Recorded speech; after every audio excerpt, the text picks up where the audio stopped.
everyone, and welcome back to another episode of The GOAT, where we talk about everything GOAT related. Julie, I get so excited watching that intro. I do too. I get pumped up. Yeah. I'm so pumped when I'm watching. I don't know. I just love that intro. I think we spent good money on that one, didn't we? I think we did. I'm just sitting here looking. I'm getting a message here I've never gotten before saying we're having issues streaming to Facebook, but it doesn't tell me how to fix it. It just says that it may be on Facebook's end. That's all I know. So we'll still roll with it. It's still going to YouTube, so we're cool that way, and we can always post it on our page after the fact if need be. So we'll roll like nothing's no problem here. Well, and I'm always rolling, so it really doesn't matter if anybody's watching. I'm talking. That's right. We're watching, we're talking, we're interviewing, we're learning about our guest today. And we got a good guest today, but I want to talk a little bit about last week's guest, the mind of the marathon, the David Borchard, is that it, or Borchard? Borchard, like Orchard. Borchard, like Orchard, yes. Oh, what a great interview that was. Yes, it was. He was a good interview. And talking about the mental side, when you hit the wall and what it's like when you, boom, you hit that wall. What do? Do you continue on? Do you quit? And lately, in a lot of my sessions, I've been talking to my athletes about mental toughness. Mm-hmm. And how do they push themselves? And what do they do to extend that mental toughness every day? And it's like running is a great way because you can definitely see, hit that wall, boom, do I go on or not? I stop. But I'm having a lot of people doing like push-ups, how many they can do, or a plank, how long they can go. And the next day they got to do more. And the next day they got to do more. And so they're continually pushing that mental barrier a little bit. We do it with handstand push-ups. We do it. I got two athletes right now that are doing the handstand push-up thing. And they couldn't do one when they started. One's at 3 right now. And one's at about 15, and our goal is 20. I know. The goal is 25? Yeah, to be able to do them again with no wall. It's like. So they have to balance on top of being able to push their whole body up. Exactly, but they start not being able to do it. So all they do is they kick up against the wall, and they hold themselves there, and they go down a little bit just to get started, and so they can get going. But after a few days, after a week, they start being able to do 1, 2, 3, and then they get to the place where they can walk on their hands. It's so cool. Wow, that is cool. That's impressive. That's that stuff kind of like Dave was talking about last week. I just can't hardly get my mind wrapped around the idea of running for 26 point whatever miles, and then the even crazier folks of the Ironmen that run, swim, run, bike, all this kind of stuff. I mean, what the heck? But Julie, as far as being a mental coach and a performance coach, it's so fun to work with those people that have that mindset, that can go there and overcome the pain and live in their minds while they're doing a 26-mile run, 100 and some mile bike. And it's like those people are amazing mentally. Yeah, I admire them. I mean, I truly do, just because I don't know that I have it in that way, or at least not right now. I don't. Let's just say that. And we're going to develop it in other ways for us because you know, there's other ways to be mentally tough. Right. Those are the areas I'm working on. Not running, but some other things. And so tonight we have a really cool guest. I'm excited to have Craig on. Yes, Craig Gunter. He is the owner and founder of a company called Simplified Team Management. And he works with student athletes and their families navigating the college recruiting process and help them figure that out, make it less stressful, planning, all that. So he does that, but he's also got some other great stuff. He himself was a 3-sport athlete and went to college, played football at the collegiate level. But his most important role, the most important thing on his resume is he is the father of 4 competitive athletes, and he has logged well over 20,000 miles driving to tournaments. He's eaten more than 200 pizza lunches, and he has paced for miles along the sidelines. So that is his biggest claim to fame, I would say, right there. That is a huge claim to fame. It is. So, How about I bring him on? Let's bring him on. All right, here he comes. There he is. Craig, how are you, sir? I am doing well. Thank you. Thank you for having me. You are very welcome. We're anxious to dig into your story and hear all about it and see how you came to be where you are today. Yes, I'm excited to share it with you for sure. Well, I'm going to dive right in, Jeff, unless you've got something. Yes. Go for it, girl. Okay. I want to know, the title of this episode is the Shoebox Effect. So I would like to hear from you where that came from, because you coined that term, that phrase. So what is that? Yes. So the Shoebox Effect, that started many, many years ago when I was in high school going through the college recruiting process. And the story actually came to light, I want to say maybe 3-4 years ago, when I was thinking about how am I going to tell, what I went through in the recruiting process and give it a title. And that's how the Shoebox story came about. So as you stated earlier, I was a 3-star athlete in the state of Florida. From the time that you're a baby, you're basically in Florida. It's like, you're going to play football. You're going to play football. My parents didn't allow me to play football until I was in high school. So I was kind of behind the curve, I like to think. Right. I had an older brother who was a lot bigger than me. So he was able to play a lot earlier than me. I was a tiny, tiny kid. So before I started playing football, baseball and basketball was my sport of choice. But I always wanted to, put on the pads and see where I could go. Obviously, fast forward to high school, they allowed me to play. And it just kind of took off. I started to grow a little bit and was actually, I guess, in a lot of people's eyes, I was actually pretty good at playing football. I didn't grow fast enough, though. So in my household, college was never really talked about a lot. I've seen some cousins go to college. I had an older cousin who played basketball and volleyball. She went to college. I saw my brother going through the recruiting process, and it was pretty exciting to watch him go through it.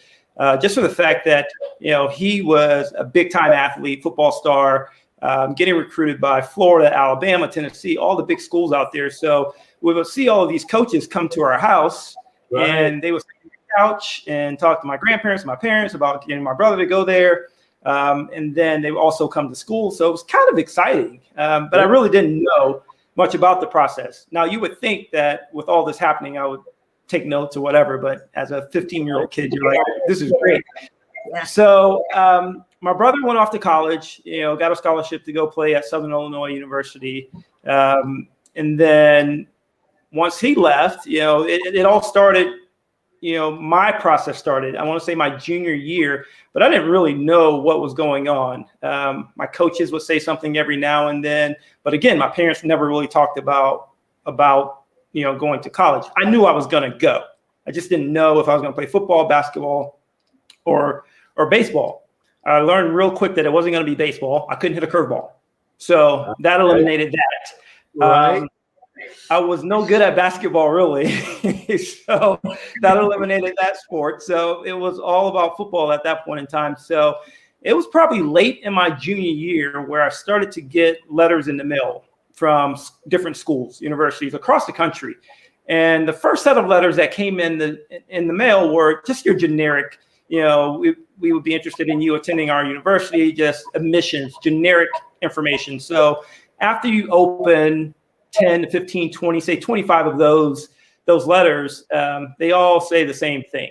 Okay. So now I'm fast forward to my senior year and I'm getting letters from schools all across the country, every single day in the mail, but not taking the time to actually open them up and read them. So it's getting, I want to say December of my senior year, and I still did not know where I was going to go to school. Hadn't really had any offers, just because I wasn't familiar with the process. And I was from a little town in Florida, Lecanto, Dunellen, Florida. So there weren't a lot of college coaches coming there. And I wasn't going through the process to go find them because no one really taught me. But for this conversation, the anxiety that I felt of not knowing what to do Really couldn't go to my parents because they didn't know. My brother was already off, so I couldn't ask him a lot of questions. And it was easy for him because everybody was wanting him, and he's a big name and all this. You're having to represent yourself kind of and navigate this, like, not everybody's beating my door down. Exactly. He was on the radar already, and his recruiting class, he played against some really big time athletes. So when he would go off to play away games, there would be college coaches everywhere, watching these other players. And so they obviously saw my brother, and then he got on the radar where my team wasn't very good. No one came to watch us. So, so fast forward, I ended up going to my goal was to go to the University of Florida. Ever since I was a kid, I wanted to be a Florida Gator. And I didn't get recruited by Florida. I was 150 pounds, 6'2", not the typical Florida wide receiver. I had the numbers, but wasn't the size to play at the University of Florida. So the goal was to go to junior college for a couple of years and get bigger, get faster, and come back to the University of Florida, hoping that they would recruit me. So I ended up getting a scholarship to go play junior college football at Joliet Junior College in Illinois. So that, we'll skip through that whole process, but come back to the Shoebox story. Go through college, come back home, and once I graduated, I was going through all of my, my parents had moved all my stuff to the garage. And so they had taken all of my letters, and I'm talking hundreds and hundreds of letters, put them in a shoebox. And they were in a box, in another box, and put them in the garage. So I was going through that. My mom was basically like, you got, a couple weeks to get rid of this stuff, or we're throwing it away, or you're taking it with you wherever.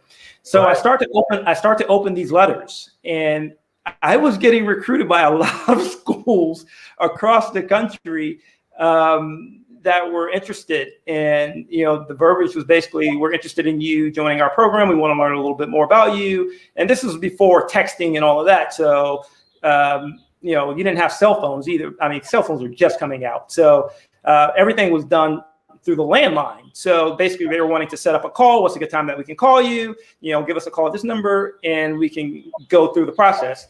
Well, I look at that as a total missed opportunity. Now, I'm a guy of faith, so I landed exactly where I was supposed to be, and I truly believe that. But, the shoebox story comes full circle.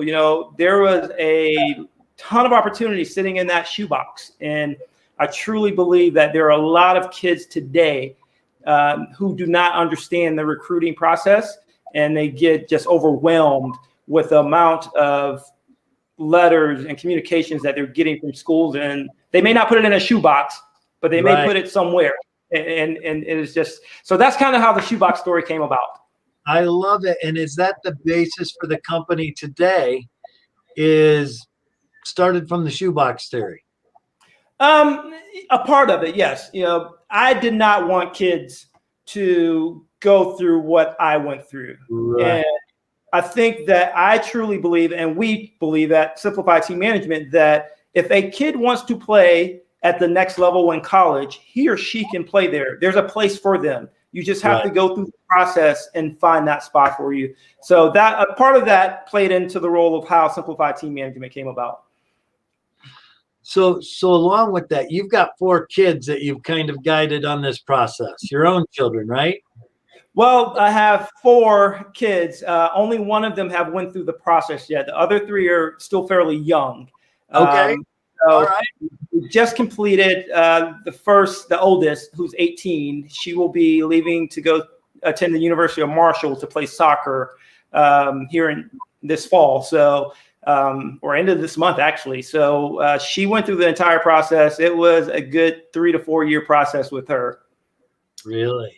Yes. It's crazy that it's that long of a process, that in depth of a process. I could completely see how if you were trying to navigate that system as a 16, 17, 18-year-old kid without any help, I don't know how you would even know where to start. How did you know? Well, just by watching your brother, or how did you know how to get started on this process? Well, I didn't. He didn't, I didn't. I just, I got a call one night from a coach, said, "Hey, we saw some video on you. We think that you would be a good fit at our program, what we're trying to accomplish." At this point in time, I had only had maybe 2 or 3 conversations and wasn't very comfortable talking to coaches on the phone at that point in time. And, you know, I understood enough that I did not want my parents to have to pay for me to go to college. So basically, when he said, "You're going to be able to come here and play for free," I was all over it. Game on. So it just kind of landed in my lap as I went through the process. Right. So just by chance, just kind of landed that way. Right. Yes. Sounds. Yeah.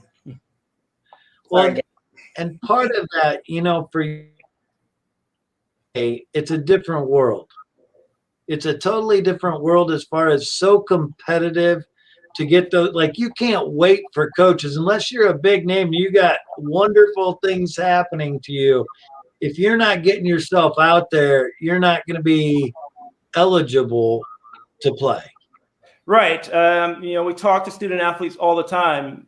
If you're not from a hotbed of, and if you're not top 100, 150, you know, being recruited, you're going to have to go out and recruit those coaches in those universities, because they're just not going to come find you. And that's one of the biggest myths in the recruiting process with kids, is that, oh, if I'm good enough, they will find me. That's not true.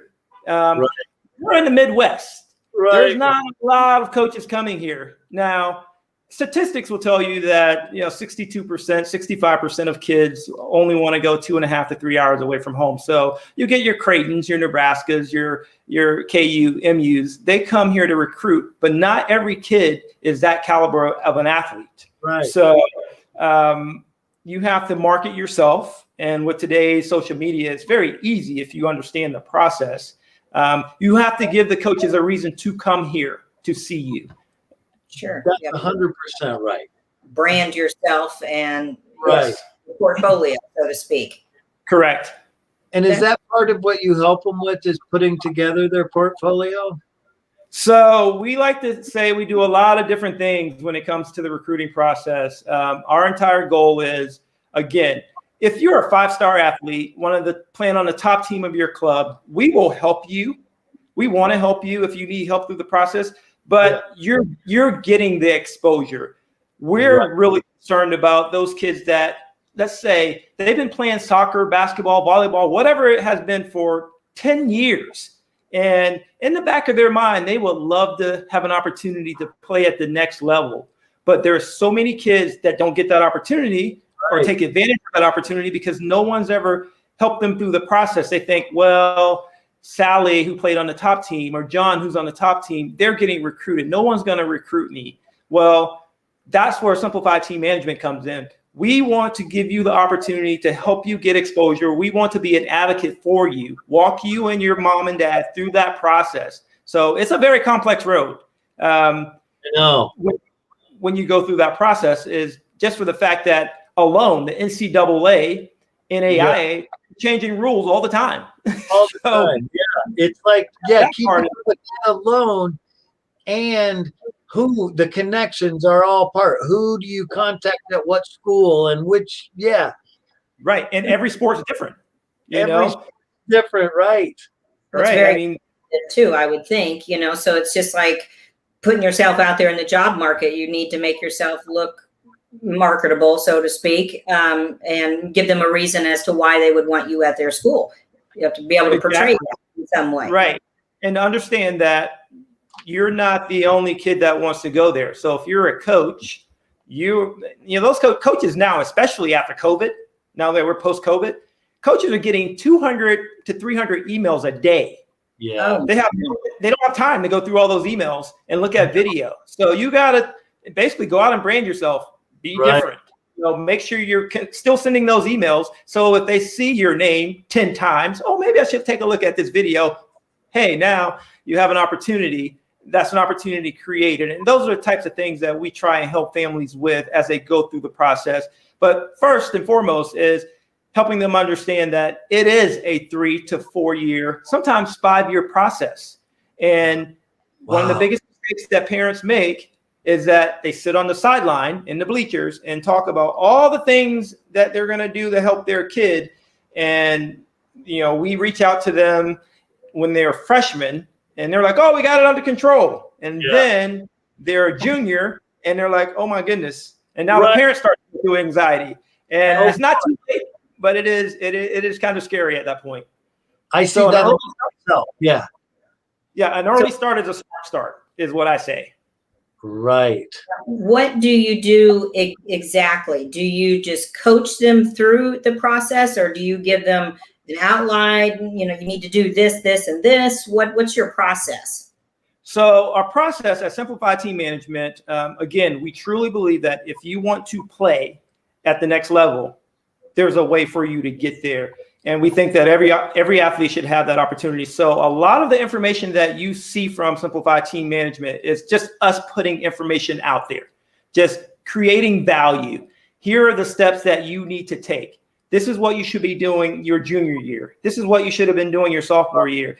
These are the next 5 dates for SATs and ACTs. So just giving information. Okay. So we sit down with the family, and one of the first things we tell them, there really isn't no need to pay us to manage your process, because everything that we tell you that to do, you can do yourself. The only difference is that we may have a few more relationships with college coaches, and this is our passion, and we do it all day, every day. We have the time.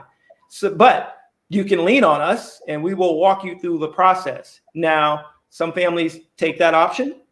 Because we want, there's families who can't afford to pay a consultant, and we want to be very mindful of that. So our information, take the value add that we're giving you, put it to work. But a lot of kids don't have the time and the discipline to do it. Mom and dad don't have the time, and that's when they come to us. So going back to our process. So one of the first things that we do when we sit down with a student athlete, and let's say it's early in the process and not so late in the process.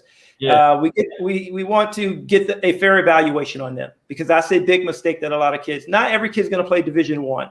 Everyone has a goal that they would like to play Division I. Right. A lot of kids overlook NAIA. A lot of kids overlook junior college. Well, there's a lot of great schools in those levels. So we want to get an evaluation. And then we try and separate mom and dad away from the kid. So we like to say, we're going to reverse engineer this process for you. We want to give you a white sheet of paper, and it's going to be blank. And I want you to write down everything possible that you want in your college experience. Don't worry about what mom and dad think. Don't compare yourself to your friends. You write it down. If you want to go somewhere where it never snows, you write it down. You want, from an academic standpoint, you put it down. So we take that piece of paper and we reverse engineer it, and we start saying, Sean doesn't want to go somewhere where it snows, so that eliminates all the schools in Colorado. And then we start to basically build a list for those kids based on what they have told us that they're looking for in their college experience. So in the recruiting process, you have to cast a wide net. And the shorter period that you have, the wider the net needs to go. Right. So we want to say 150 to 200 schools, because most programs are probably only going to bring in maybe 3 to 4 people in your position. Yeah. So that eliminates a lot of schools, may not be a good fit for you. And then the list gets smaller, because you have kids who may not academically qualify to get into some of those schools, like Ivy League schools. So the list gets even smaller. They may not be the talent level that those coaches are looking for. Right. So that eliminates school. So we get the list down, to maybe 50, 60. And then we basically start the process of, let's start reaching out to the coaches, helping them formulate a short message, introducing themselves, putting some video together, getting their grades, academic, making sure they stand out so that a coach will open up their email. So that's the front end of the process. And then you help them with that, like develop that, the game footage, all that. You tell them what to put in, all that kind of stuff. The strategy. Yeah. Right. And then we the strategy of them, we bring the parents back in, because you know, obviously we can't be at every tournament that the kids go to. And the best thing that you can do in your recruiting process is to have video, because you will not get a scholarship if a coach has not seen you play. And I used to be this parent. I was the parent on the sideline with my camera taking pictures. And then I realized I had 2,000 pictures of my kid, but no video. Right. You know, so you start the recruiting process, and the coach is like, well, do you have some video you can send me? No, I got a lot of killer pictures. Yeah, right. Exactly. I tell parents all the time, you know, get your phone, you know, put it on your kid, follow your kid on the field. And, you know, if you're clients of ours at STM, you know, just send it to us and we'll edit it for you. We'll put it together for you. And then you have in most videos, typically a minute to a minute and a half. Coaches don't have an attention span past that. So you just need something to catch their eye, because eventually they'll ask for full game film. Yeah. But, you know, so we help them go through that strategy of getting film out. What's the one thing in the film that they need to see to catch their attention? What's the best thing? Probably depends on the sport, but in general, what do they need to see real quick? It's going to be different for each sport, different for each coach. You know, a lot of coaches look to see, are you athletic? Do you have a good attitude? Your body language. Are you a good teammate? Are your technical skills? They understand that, you know, you're going to make mistakes. You know, coaches sometimes will rather just come watch a game where you're getting your brains beat out, and they just want to see how you react when you go to the sideline. But before they get to the film, they want to see something else. You know, are you a 6'7" shooting guard or a small forward? I'm going to open that email. I'm looking for a 6'7" kid. Right. You know, or, you know, in the emails, I always tell kids, you may not be the best athlete in your club or on your team. However, if you're playing against other athletes that are great, I've had kids that got recruited, not based off of their film, based off of what they've done against other athletes who played on the U.S. national team or played at these Power 5 schools. Coaches see that. So you put in your email, here's me playing against a gal that went to KU or a gal that went to West Virginia. This is how I held up. So coach is like, well, you know what? She held up pretty good, or he held up pretty good against this kid. Let me start to evaluate a little bit more. So, you know, just a couple real quick, you know, depending on your position that you're doing well, make sure you got good body language. Always have kids at the beginning of the video, put down their contact information, their coach's information, their ACT, SAT scores, when they plan on taking it, GPA, what they intend on studying. So coaches can see that as well, because there's no need for, if you want to be an engineer, there's no need to go through the process at a school that doesn't offer your major. So that helps us eliminate that school. And coaches are pretty open about that. You kind of are running in sort of the same vein, not exactly, as a company, Teamcura. We've had the owner of Teamcura on here, and they produce, it's more of a product kind of a thing that you purchase, and it helps kids with their social media branding for this very purpose. Correct. So, yes. That might be somebody that you might need to talk to, the two of you together, to see if there's any sort of collaboration or something that you could do. I'll be happy to pass that information on to you also. I'm going to switch gears on you just slightly, because one of the things that you had said, and this comes to you as a dad, that once you started practicing unconditional love or support with your kids, that sort of seemed to change the whole environment of this. You're supporting them and their relationship with the sport and everything. Can you share a little bit with us about that and how you do that and what that looks like for you and your kids? Yeah. So for me personally, I was a parent who was on the sideline, just like about 90% of the other parents out there. Run faster, jump higher, do this, do that. And, be more confident. Right. And to be honest, these kids these days, they tune that out. They don't hear you. But as you go through the recruiting process, and this is something I tell all parents, you're being recruited too by coaches. Yeah. Because coaches don't want to deal with irate parents. Right. But I was not saying anything negative to my kids, but, the kids are already under enough pressure to perform, from their parents and in front of their peers, and they want to do well. No kids out there wanting to fail. Right. So for me, I was always pacing up and down the sideline, and, we would get in the car and like, oh, you probably could have did this or you could have did that. And then I stopped and I thought, I'm like, my goodness, hey, did you have a good game? Did you have fun? Right. So as long as you're giving me an effort, doing the little things, making sure you're not walking off of the field, you're hustling, your teammate falls down, you go over, help them up, check on them. Right. I'm probably not going to say anything to you when I'm watching you as my kid. Yeah. So I went from the pacer to the guy that sat away from all the other parents and just sat there with my iPad recording video all the time. And I saw a big difference in my kids' play. Yeah. Especially after games, again, did you have fun? Anything you want to talk about? What was that girl or that guy was saying to you on the field? How'd that conversation go? What'd your coach say? Things that they want to talk about versus me giving instructions. So I think that changed my relationship with my kids, just asking those basic questions, because at the end of the day, especially my kids play soccer. So I know that those kids run 3 miles a game, 2 to 3 miles a game. So for me to get out there and say, you need to run faster, I look at parents all the time. When's the last time you ran 2.5 miles on the field?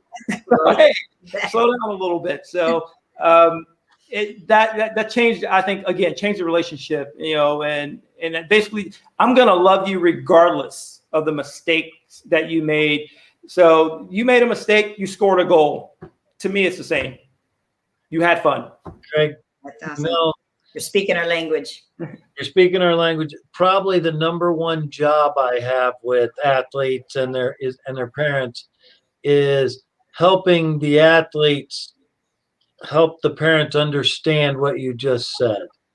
It's like the ride home shouldn't be miserable. They shouldn't get drilled. They shouldn't any of that. And so one of my major roles is when the kids come in, we start talking. I said, have you ever told your parents that? Have you ever just shot them straight that you don't like when you go home and they tell you about all these stats and the things that you did wrong and all that? Have you ever just talked to them about that? And most of them say no. And when we do have that conversation, it's exactly what you just said. The parents really, it's like an aha. They didn't even realize that, oh, I didn't realize I was causing all this chaos and stress in their life and all this. The kids are like, oh, I want to please my parents and I want to do everything right. But the parents are just living their journey. And then all of a sudden it's like, wait, I really don't care. I just want them to have fun, man. I want right. Yeah. So what's the 3 questions that you advise the parents that you work with to ask their kids after a game? 1, did you have fun?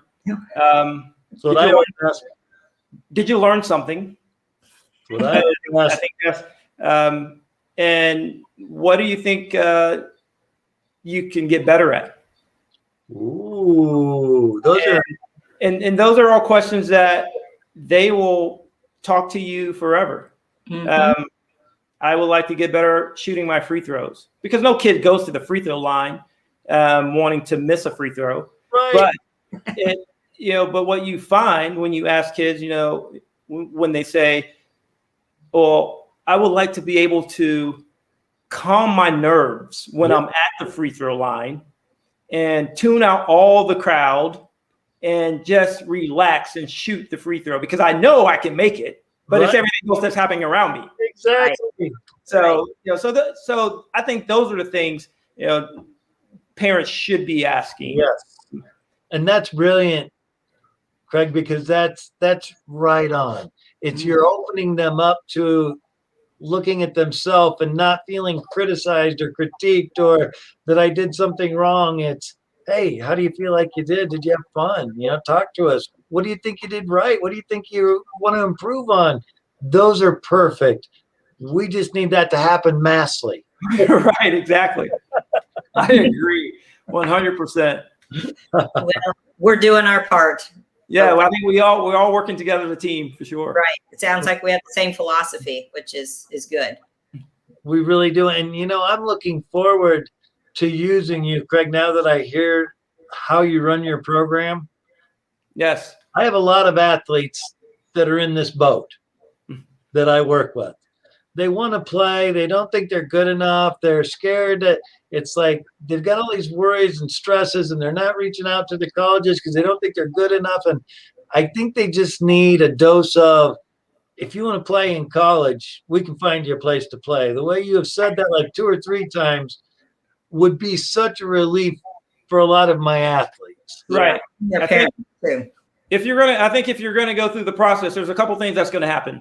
You're going to go through the process, and you're going to get the reward. And the reward is that you're going to get some money to pay for college. Right. Or you're not going to go through the process, or you're going to go through the process not the correct way, and your reward or not a reward is going to cost you some money because now you got to pay for it. Yeah, so, and regret maybe too.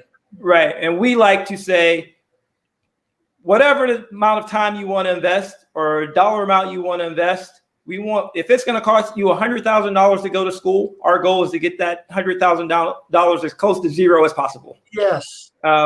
Because there is a ton of money out there. Right. And there are schools that are wanting to give you money for your services and pay for your education. There's a couple things that need to happen. Parents have to be willing to let their kids go. Yeah. Because not every kid can play for Bill Self at KU. Right. Or K-State or Mizzou. Right. So let go of all these unreal expectations and say, hey, my kid wants to continue to play. Right. Yeah.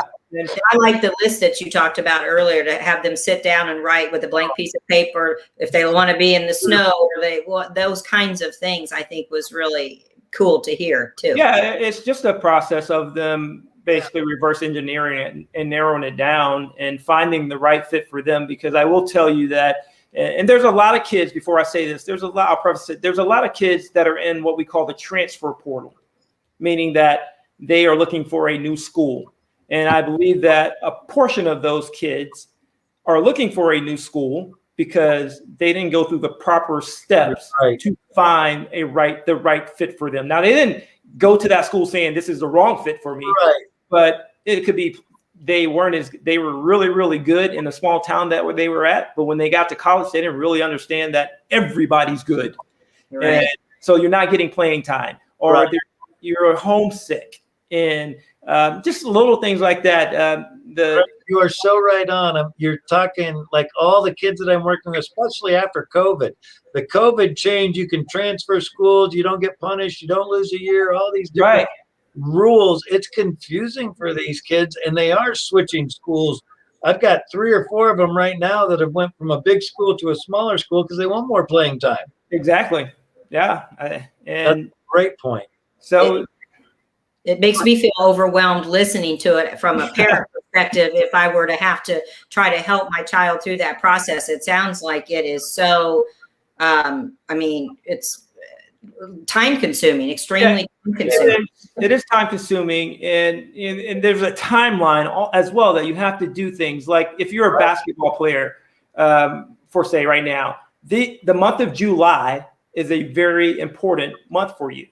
And so if you're playing at a highly competitive level for basketball, you're probably in Atlanta, or you're on the Nike circuit or the Adidas circuit. You're in Indianapolis getting ready to go to Chicago for the Nike tournament, because that's where all the college coaches are. Right. So you have to find the right club fit as well. But I also believe that you don't have to play at that high level, because not everyone can afford to play at those high levels of club.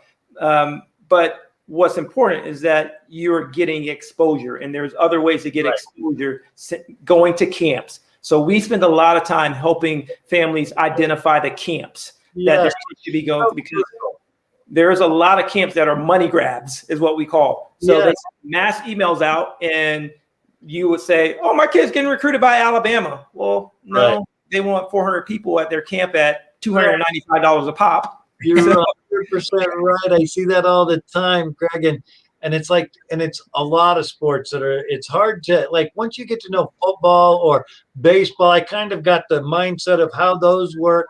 But then you throw yourself into hockey, and that is a totally different world. The hockey kids, they don't go right to college and play. They go play in one of these competitive leagues, and that's where the colleges pick them out of. So it's all different for whatever sport they're playing. Yes, it's different for every sport. So again, there's a lot of moving parts that we try and, you know, be the advocate for the family and their trusted resource. And most importantly, or important, is that we want to basically, if you're going through the process, help you think about things that you necessarily wouldn't think about when you're going through it, that we do on a daily basis. And I'll give you an example. I have a kid who wants to go to Creighton to play soccer, and I think she can play there.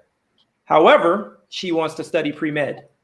And I said, one of the things that you have to think about when you're playing Division I soccer at Creighton, studying pre-med, is that Creighton is in the Big East Conference.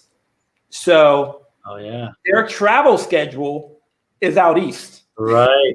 So there's going to be a period of time where you actually go out east and you're missing school for a week. So now you're trying to do all of that on a bus through a tutor. Now, Creighton has a great program that in place, but those are little things that you have to think about. Dude, I'm doing that while wrestling. You're on a wrestling bus. You're all starving. Nobody's like, it's horrible. It was miserable. We go for a week out in California, 2 weeks out in California. We're starving. Everybody's grumpy. You got to go to the weigh-in at the next tournament. And it's like, oh my God. But then you go back and it's like, I missed 2 weeks of school and I've got all these labs and everything to make up and so it's like, you're right on reality wise with that. Right. So it's just, you know, we want to help you identify your goal. Yeah. Your goal may be Division I. But once we really sit down and walk you through the process, your goal now, because you may want to, at Division I level, you really don't have a life. Right. It's your sport and academics. That's it. Yeah. And depending on what sport you play, you don't get a spring break. You may not get a Christmas. You may not get a Thanksgiving. So maybe Division II is a better fit for you because you get a little bit more time. Division III, academics are a little bit more challenging at Division III schools, but you're more in the community, and so it's more closer to playing to, you know, like a club or high school. But the academic part is a little bit more stressful. So an interesting part, we probably got to be done, but an interesting part that I want to go with is when kids usually come in to see me, the only words they know are Division I. I'll give you a little trick. Every time they say Division I, you say, excuse me, Division Free? Yeah. They may say Division I, you're like, no, Division Free. You know, the goal is to get you to play the sport you love for an additional 4 years. Right. That's good. That is good. In that whole process, you just don't know what you don't know. Right. Exactly. Everybody says Division I, Division I. That's all your goal is Division I. That was my goal growing up. Division I. I want to wrestle D1. Right. That's not the reality. You know, that's not the way it works in life. There's only so many people that get D1 scholarships. Right. Yeah. It's a small pool. It is a small pool. So we're definitely trying to get, one of the things that I, write down on my list of things that I want to accomplish with Simplified Team Management is that we want to get as many kids in the Midwest in Kansas City exposure, because there's a lot of talent here, a lot of talent. And we have to get, we are going to get college coaches to come here to see our kids and start plucking them away from Kansas City. So, that's cool. When you said any kid that wants to play college sports can play, we can make sure that makes my day. Yes. I agree with that more than you can imagine. Yeah, we'll get you some. We'll find you somewhere. Yes. Yeah.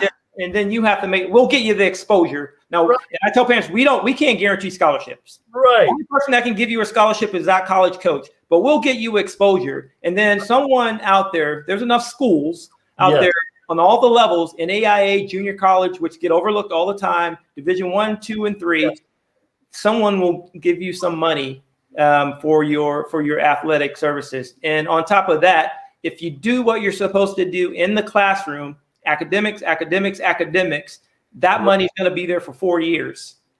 And that's where, we stress, you got to get it taken care of in the classroom, and then the athletic part will take care of itself. I totally agree. Well, I popped on the screen there how people can get a hold of you. There's your email address, and then your website, ticker taping there across the bottom. So hopefully somebody will see this and reach out to you and ask for your help. Yeah, we're definitely always willing to share our knowledge. And I think that's one of the biggest things when it comes to recruiting process is just the lack of knowledge. And we want to be the resource for many people in helping close that gap. I love that. And that leads us right into the GOAT tip, Julie. GOAT tip. GOAT tip of the week. You know what? In sports, in this world today, it's like so many people think that we can do it alone, I'm good enough. Like you were saying, Craig, it's like we can't do this alone. You can't do everything. You can't have all the contacts, especially as a parent, and you're expecting your kid to do it.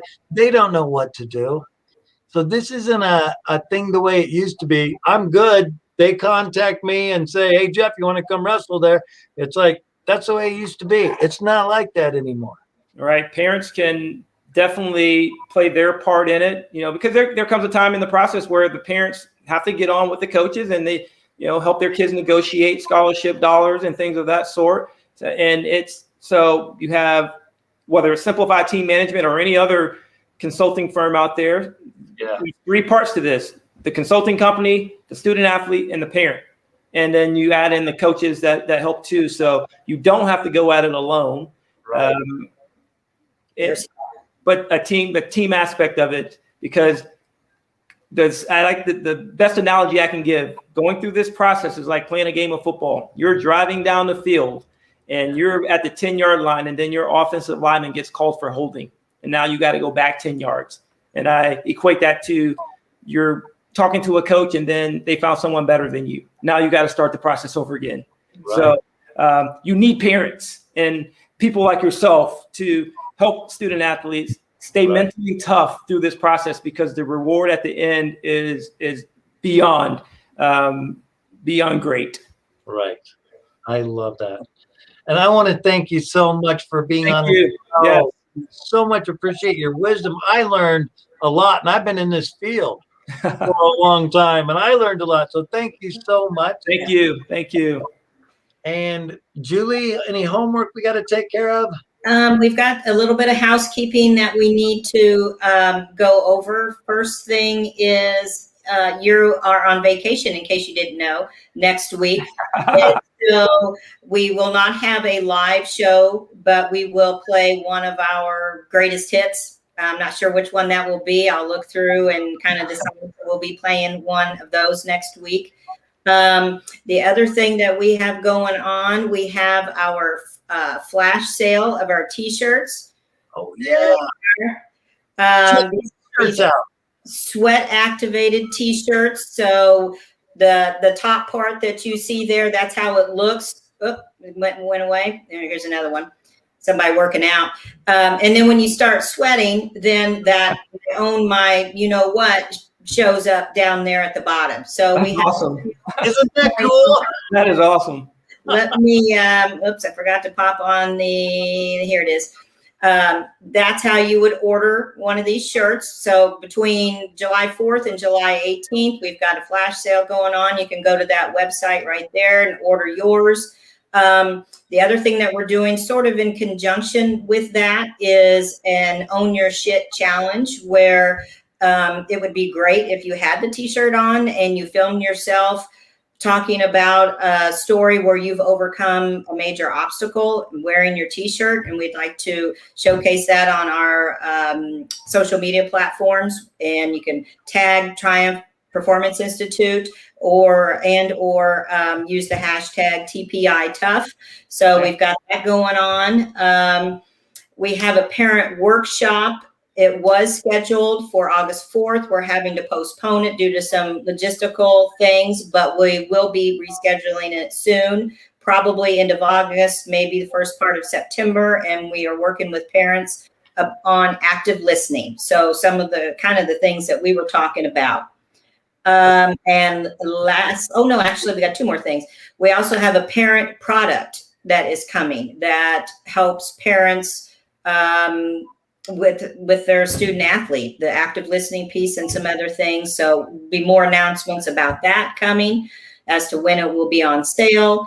And lastly, the week after next, we will have Dave Smalley on. I'm noticing I've got sun coming here on my face. Yeah, that looks really cool. I'm digging it.